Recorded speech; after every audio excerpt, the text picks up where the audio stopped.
Bienvenidos nuevamente, mi nombre es Iván Costela y vengo a presentarles el último de los temas de los 5 pilares del diseño gráfico, que es la creatividad. Un tema sumamente interesante que no solamente debemos aplicar nada más al diseño gráfico, sino a cada aspecto de nuestras vidas. Fíjense en algo, dentro de la importancia les voy a hablar qué es el perfil y personalidad de la persona creativa, el pensamiento convergente y divergente, educar para el cambio y la parte de cultura, el bloqueo mental, las técnicas. Les voy a dar algunas técnicas, hay muchísimas y estos temas son muy extensos, pero estoy tratando de compartir con ustedes la parte medular, lo más importante que haya que aprender acerca de cada tema. La conducta asociativa y el pensamiento paralelo. Fíjense en esto. ¿Qué es la creatividad? La creatividad no es otra cosa que generar eso, ideas, conceptos, asociaciones, imaginación y soluciones. Nosotros debemos llenar nuestras vidas de este tipo de tendencias. Mucha gente dice, no, es que él es una persona muy creativa, ella es una persona que tiene mucha imaginación. La creatividad es un músculo que se debe entrenar. Voy a ponerles un ejemplo. Si tú tienes una situación, ¿cuánta gente tiene un problema mecánico con un auto y se lo lleva a un mecánico y el mecánico te dice, ¿sabes una cosa? Lo que pasa es que se rompió esto. Esa pieza cuesta tanto, hay que irla a comprar. Pero fíjate una cosa, yo te voy a poner este alambre y te lo voy a empatar para que tú puedas ir manejando, pero acuérdate que tú lo tienes que resolver, tienes que ir a comprar la pieza y eso, y él hace la conexión o el puente, como llamamos aquí, y empieza a funcionar el auto. Eso es un acto creativo. Un acto creativo es que abrimos nuestro refrigerador, esto le pasa a diario a las personas, abre su refrigerador y empieza a ver cosas, lo que hay, y la gente mezcla y se prepara una comida. Eso es un acto creativo, porque lo más fácil es decir, quejarse y decir, yo quisiera hacer esto, pero no tengo esto, o mira, poner obstáculos. La creatividad es resolver cosas en la vida. Entonces, por eso hay que desarrollar ideas, conceptos, asociaciones y todas estas cosas que estoy compartiendo con ustedes.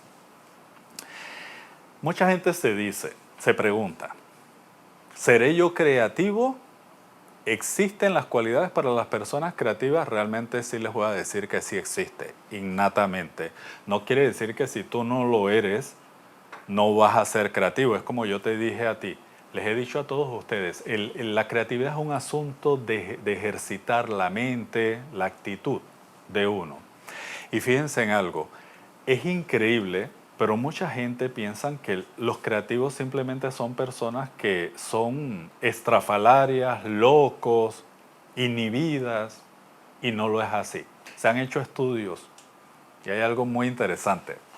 Fíjense en que la persona creativa es introvertida realmente en su vida, personal o lo que sea, es poco sociable, es solitario, es intuitivo, curioso, sin prejuicios, no es tradicional, complejo, sensible, emotivo, ansioso y depresivo.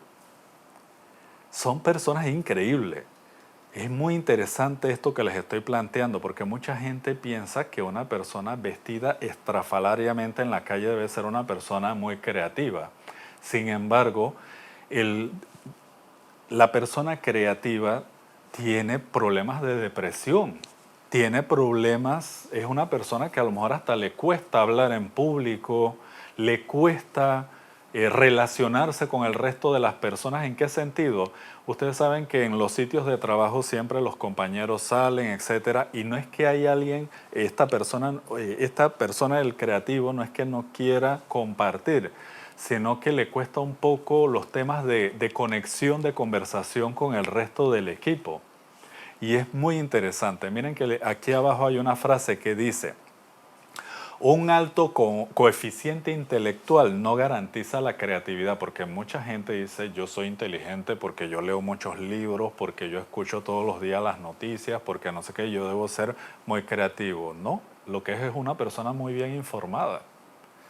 Pero el creativo es una persona que no solamente debe tener un concepto o una tendencia, una conducta de coeficiente intelectual. O sea, no es solamente eso, es una persona que tiene una actitud ante la vida. El pensamiento convergente y divergente.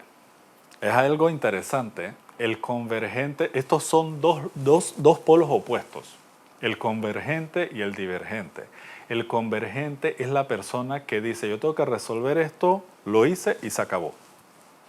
Todo tiene una sola solución, un solo camino, una sola vía. Y el pensamiento divergente es ese pensamiento que la gente no aterriza, que la gente dice voy a hacer esto, también esto y no sé qué. Entonces, a nivel laboral, ejemplo, o a nivel profesional o de disciplina, no nos funciona eso. Porque yo no puedo generar tantas ideas en un pensamiento divergente porque pareciera que el divergente es el más creativo, pero yo tengo que hacerlo aterrizar. Yo tengo que hacer que ese pensamiento se mezcle un poco con el convergente. Porque el convergente, por decirlo así, es conformista, ¿no? Es lógico, convencional, racional, vertical. Y el divergente es de exploración, de buscar muchas soluciones, etc. Entonces los dos opuestos son malos. Yo tengo que buscar un punto central, porque si yo soy conformista, no voy a desarrollar. Y si yo soy divergente, tengo un pensamiento loco y volado y siempre estoy generando ideas, pero se necesita el asunto hacerlo ya. Y yo necesito resolver. Entonces hay que anclar estos dos, ambos son necesarios. Muchos autores defienden mucho el pensamiento divergente. Yo en lo personal, yo digo que ambos son muy importantes, porque yo le tengo que dar una respuesta al cliente. Yo no le puedo resolver, no puedo darle la solución del diseño cuando ya todos mis planetas estén alineados. La vida no funciona así, de esta manera. Fíjense en algo y cómo se desarrolla la creatividad desde que nosotros estamos pequeñitos. Es interesante porque los niños, como se dice, inventan mucho, tienen mucha creatividad y mucha imaginación. Entonces, ¿en qué caemos mal o negativamente los adultos y en los colegios? No hagas eso, eso está mal, etc. Entonces empiezan a cortarle las alas a la persona. Lo empiezan a estructurar porque si especialistas en educación me escuchan, dice, bueno, pero hay que estructurar a la persona. Sin embargo, es algo interesante. El infante, el niño o la niña, no tiene vergüenza de nada. No tiene no tiene estas predisposiciones hacia las cosas. Imagina, sueña, hace las cosas, se sube a algo, no mide el peligro, etc. La maestra le dice, dibuja a papá. Y el niño o la niña dibuja al papá y le pone el pelo azul. Y la maestra le pone mala nota. Yo pienso que hay que evaluar es que vio dónde iba el cabello y lo colocó en el sitio adecuado. ¿De acuerdo? Porque es verdad que se necesita una estructura, pero si a estos niños desde pequeñitos nosotros les decimos que todo lo hace mal, estamos coaccionando toda esa creatividad, los estamos reduciendo y eso es lo que pasa en el día a día en nuestras sociedades a nivel mundial. Estamos coaccionando un poco la creatividad. Nosotros tenemos que estructurar a esos infantes, pero también diciéndoles a ellos que no tengan el pensamiento de que todo lo que hacen están equivocados. Hay que tomar parte de eso y darles también su espacio para que ellos desarrollen. La parte cultural es muy importante, porque si yo culturalmente, en mi cultura, si yo, no importa, no voy a mencionar países, pero si mi cultura, yo soy una persona que me tengo que conducir de una manera, yo tengo que ser recatado, mi religión o mi cultura no me lo permite, también son personas que el ambiente, el contexto hizo que ellos no desarrollaran la creatividad a los niveles de lo que estamos conversando. Aquí viene una palabra clásica, tengo bloqueo, estoy bloqueado. ¿Y qué es el bloqueo mental? Es Una cosa tan sencilla, miren lo primero que les anoté allí, el querer pertenecer. Una persona que tiene ciertos complejos de no ser aceptado o de querer ser aceptado por todo el mundo se empieza a bloquear. ¿En qué sentido? Yo tengo una idea y no me atrevo a compartirla con los demás por el simple hecho que no quiero que se burlen o no quiero que me estén cuestionando, diciéndome, tú estás pensando cosas incoherentes. Entonces el bloqueo mental es estereotipado, es racionalista, da poca confianza. Imagínense en que si yo soy una persona que yo pienso nada más en lo que está bien y mal en la vida, no voy a desarrollar la creatividad. Si yo soy una persona que nada más me baso en las reglas de todo, o yo crío un hijo mío con las reglas de todo y que esto está mal y no puedo hacer esto porque me van a ver mal, existe el bloqueo mental y este es el bloqueo mental. Miedo a hacer el ridículo, ven al mundo desde cierta perspectiva y no desde varias perspectivas y sus normas culturales y sociales los tienen un tanto reprimidos. Les voy a dar 3 técnicas. Compartir. Hay muchísimas, pero fíjense en algo, la técnica de 6 sombreros es muy interesante. Es como si estuviéramos discutiendo en una mesa algún tema. Esto se presta mucho cuando yo trabajo en equipo, por ejemplo.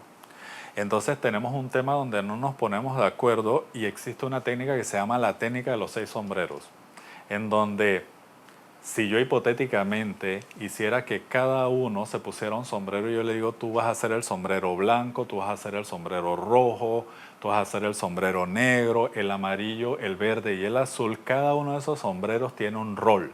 Es decir, si yo a alguien le di el sombrero blanco, es una persona práctica. Va a analizar el problema desde una solución práctica. El rojo lo va a ver desde un sentido sentimental. Va a meter los sentimientos y las estructuras internas que tienen nuestro crecimiento como personas. Va a haber un pesimista, el del negro, que va a decir, eso nunca va a funcionar, ¿y a ustedes por qué se les ocurre esto? La gente los va a rechazar, es una persona pesimista. Y hay uno positivista, que es el amarillo, que dice, no, vamos a hacerlo, miren, lo vamos a lograr. Es que hay que probar. Yo siento que nos va a ir bien. Ese es el amarillo, el del sombrero amarillo, que es una persona muy positivista. El alternativo es una persona que está más o menos allí, viendo aquí y allá, tratando de equilibrar y trata de buscar alternativas, aunque la discusión vaya hacia una tendencia, dice, y no hay otra alternativa, vamos a buscar otra alternativa. Y está el responsable, que es la persona muy estructurada, que dice, eso no nos los van a permitir, lo que pasa es que nos los van a echar para atrás, lo que pasa es que la regla dice tal cosa. Entonces, en esta conversación que parece loca, van a surgir ideas muy bien discutidas por personas que no están conectadas sentimentalmente hacia algo o no todos son positivistas o etcétera. O sea, a cada uno les tocó un rol y de allí salen conclusiones. Está la técnica de la pausa. A mí me encanta esa, yo la uso muchísimo. Cuando yo estoy saturado y bloqueado con respecto a algo, yo agarro una pausa. Salgo al jardín, me voy a un centro comercial a caminar, hago lo que sea, salgo a pasear el perro, lo que sea. Y ustedes dirán, es una locura, no lo es. Si yo estoy bloqueado, yo necesito una pausa, establecer una pausa entre el problema y mi posición. Yo necesito coger un aire, como se dice, para volver a retomar eso, porque cuento algo, lo más chistoso es que estoy paseando al perro, pero también estoy pensando en eso, pero estoy haciendo otra actividad. No estoy enfrentado en ese momento al problema. Entonces la pausa nos ayuda muchísimo. Y la tercera técnica que les quiero compartir es la técnica de la lluvia de ideas. Es algo muy común. Es simplemente cuando tú estás reunido, la regla es que cada quien plantea cualquier tipo de idea. No importa lo más incoherente que se diga, se debe anotar. Ejemplo, si yo estuviese frente a un tablero o alguien está llevando el conteo en una lista sobre papel, deben anotarse todas las ideas, no importa cuál ridícula o cuál absurda sea la idea. Y una vez que nosotros tengamos toda la lista, pongamos un tiempo medido, resulta ser que empezamos a fusionar ideas, a descartar ideas y vamos haciendo una especie de como de embudo, en donde vamos haciendo que poco a poco vaya quedando lo más importante y lo más enfocado hacia el tema. Es decir, lo que estaba incoherente y que no iba con el tema lo vamos descartando, etcétera. Podemos fusionar la idea de este compañero con la de esta compañera, la fusionamos y queda una idea mucho más importante, mucho más fuerte y mucho más interesante. Hay un aspecto muy importante que tomar en el asunto de la creatividad. Voy a hablar de lo que sucede en un salón de clases. En un salón de clases, los profesores asignamos un proyecto. Todos a la vez lo están desarrollando, de una u otra forma. ¿Qué hace que unos tengan una mejor calificación que otra de manera objetiva? Es uno, que yo me basé en desarrollar el proyecto con todos los requerimientos y aplicando las técnicas, los 5 pilares del diseño gráfico que les acabo de explicar en todos estos videos. Y lo otro es que el profesor está buscando, o digamos el profesor, el cliente o lo que sea, es que está buscando un enfoque diferente. Eso es la creatividad, es la originalidad. Es el enfoque diferente, novedoso y es el aporte que tú estás haciendo. Entonces, si muchos están haciendo la misma idea, no importa el trazo que sea, pero todos buscaron la misma idea, el mismo concepto, no tiene nada de novedad, nada. Pero cuando una persona es creativa y trató de buscar otro enfoque, eso no surge así por así, es la persona que más investiga. La persona que más investiga es la que más llega a conocer y dominar acerca del tema. ¿Y sabes qué hace esa persona? Traza el camino mentalmente, lo bordea hacia un lado y no va hacia donde va todo el mundo porque sabe que todo el mundo va hacia allá. Esa persona busca una idea no explorada por otras personas porque saben que los demás van a hacer lo obvio, lo mínimo, lo de siempre. Y esta persona busca una salida interesante y novedosa que tiene que ver con el tema. Y eso nada más se logra, señoras y señores, a través de la investigación. Entre más yo conozca acerca de un tema y yo lo domine, voy a buscar enfoques que a otro no se le ocurrió. Hay un asunto muy interesante también. El cerebro es una máquina impresionante. Nosotros desde bebés estamos metiendo la información a esta máquina, al cerebro. Y ustedes saben qué le pasa al cerebro. El cerebro es asociativo. Yo voy a poner un ejemplo. Si una persona tiene un apellido no convencional y yo me encuentro a otra persona con ese apellido, le llego a preguntar, ¿tú eres familia de esta persona? Si yo, ejemplo, soy profesor y una estudiante se llama Rebeca, mi cerebro empieza a pensar de repente cuántas Rebecas yo he tenido en todos los años que yo he sido profesor, por ejemplo. Es así. Tú ves a alguien en la calle con unas zapatillas y tu cerebro dice, yo tengo unas zapatillas parecidas a esas. El cerebro vive, llámelo que es morboso o lo que tú quieras, pero el cerebro subsiste a base de asociaciones.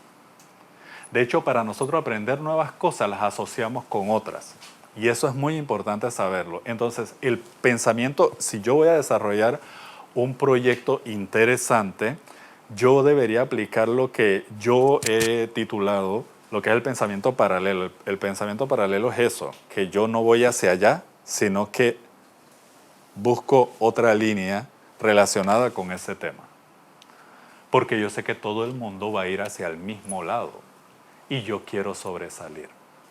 Y la idea de la creatividad tiene que ver con la originalidad y lo que es sobresalir. Porque si todo el mundo hace más o menos lo mismo, no tiene ningún sentido. Por eso es que en esta vida unas personas sobresalen más que otras. Porque es muy importante, como una lección de vida, aplicar la originalidad, la creatividad en cualquiera de los trabajos que nosotros desempeñemos. Y bueno, amigos, muchas gracias por haberme acompañado. Este fue el quinto pilar del diseño gráfico. Les hablé de otros tantos y si ustedes se dan cuenta, todos estos se tratan de mezclar todos estos conceptos para sacar un buen resultado. Y la creatividad fue el último tema que yo presenté a nivel de testimonio para que ustedes piensen que yo puedo saber todas las técnicas, color, tipografía, composición, técnica, ilustración, pero la creatividad, mi conducta, mi pensamiento, es lo que va a hacer que yo agarre todas esas herramientas y las trabaje de manera original y que yo trate de hacer algo novedoso. Soy Iván Costela y gracias nuevamente por haberme acompañado.